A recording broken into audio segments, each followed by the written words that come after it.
And it brings me perfectly, thank you, to a question for Rashad. I mean, this isn't about economics alone. Race, as Martin mentioned, has become far more central to these decisions. Talk to us a little about how that has changed since George Floyd's death and what impact you're seeing in actual hiring practices and also the way companies address their employees and make sure that they are representing diverse views. In so many ways, I think we're at the sort of early phases of actually knowing how all of this is going to play itself out, right? In the immediate aftermath of George Floyd, we saw big statements from corporations across the sort of spectrum of industries, making deep claims about sort of their commitments, where their investments would go, how they would look internally. And we've seen sort of a mix of results following that. But what we have seen, I think, is a sustained engagement from employees. Now, of course, there was a deep sort of uptick after the murder of George Floyd in the sort of uprisings that occurred afterwards. But we have seen a change in environment. We have not gone back to 2019 in terms of what employees are asking, in terms of how their companies are showing up in the world and what they want from their companies.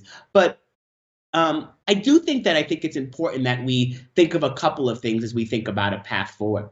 A lot of companies made these statements, but they didn't have any idea of the structural changes that would be required to actually make good on those statements. We launched a program and a campaign called Beyond the Statement to really push companies to make deep, concerted sort of efforts. But we see this across the spectrum. We see this in corporations and we see this in government as well, where you get more presence, then you get power, then you get more statements and shout outs from the stages, then you get rule change. And what we've actually been pushing for is racial equity audits so that these companies can actually get clear about all the changes. If they've been going along with their everyday business practices and go-to-market strategies, creating all sorts of harm or inequity and manufacturing inequality, then all of a sudden they're not going to be able to turn on the light and change that. The same people around the table are not going to suddenly be able to do something different without deep levels of transparency, without a plan to move forward, and without a commitment to actually making changes that are not just cosmetic.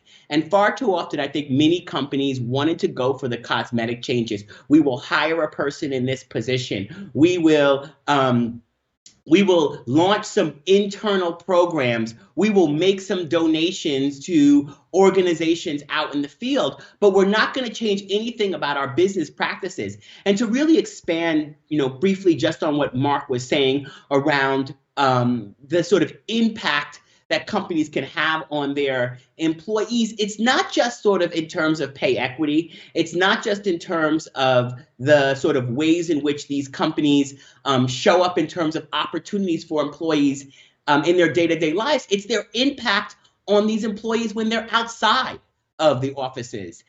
It's not enough for a corporation to say, we are going to help support women who need to make reproductive choices and decisions about their lives that are now banned or illegal in states where we are located, if those same companies have been responsible for putting the very politicians in place that have made those barriers, made that inequality happen in the first place. And so there's going to be a much more holistic look at what the company's sort of impact on society looks like. And I think more and more employees are making those demands, and organizations like ours are working to both elevate that and hold companies accountable to actually making changes that are not just about presence, but are about actually changing the very structures of how power works inside the companies and their impact on the world.